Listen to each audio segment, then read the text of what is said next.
الا فی کتاب من قبل ان نبرأها، مگر یہ کہ وہ اللہ تعالیٰ نے اپنی ہارڈ ڈسک میں لوح محفوظ میں پہلے ہی لکھ لی ہے، اس سے پہلے کہ اللہ تعالیٰ اس مصیبت کو زمین والوں پر یا کسی انڈیویجول کے اوپر بھیجے۔ کیوں پہلے لکھ لی ہے؟ اس کی حکمت بتا دی۔ ان ذلک علی اللہ یسیر، پہلی بات تو یہ کلیئر کر دی کہ یہ اللہ کے اوپر بہت آسان ہے۔ ویسے تو ان امیجنیبل چیز ہے کہ دنیا میں اربوں انسان ہے، اور انسان تو ایک سپیشی ہے، اس کے علاوہ 20 لاکھ سے زیادہ سپیشیز پلانٹ ارتھ کے اوپر موجود ہیں، اور پھر ہر سپیشی کی آبادی جو ہے وہ بلینز میں ہے۔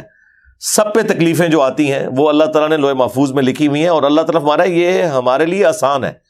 تم تو اسے امیجن نہیں کر سکتے کہ مستقبل میں ایک ہونے والے واقعے کو پہلے کیسے اللہ تعالیٰ جانتا ہے، یہ اللہ کا کامل علم ہے۔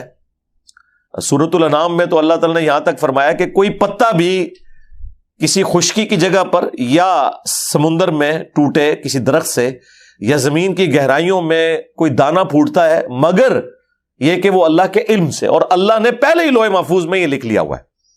یہ اللہ کا علم اتنا کامل ہے۔ لِكَيْ لَا تَأْسَوْا عَلَىٰ مَا فَاتَكُمْ، یہ اس لیے کہ مت کف افسوس ملو اس بات پر جو تم سے جاتی رہی، کوئی تکلیف آئی، کوئی نعمت چھن گئی تو اس پہ افسوس نہ کرو۔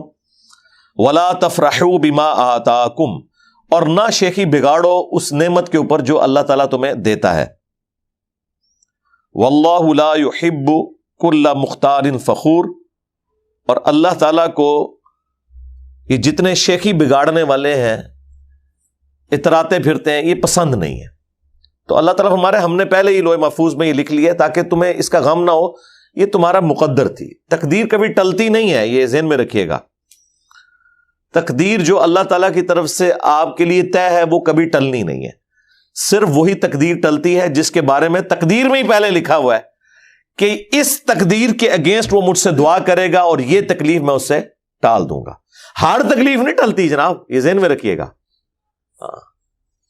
وہی تکلیف ٹلے گی جو اللہ تعالیٰ نے مقدر میں کیا ہے کہ ہاں اس کو میں ٹال دوں گا، لیکن کچھ تکلیف ایسی ہیں جو اللہ نے آپ کی نہیں ٹالنی، کیونکہ اس کے ذریعے اللہ تعالیٰ نے آپ کو آزمانا ہے۔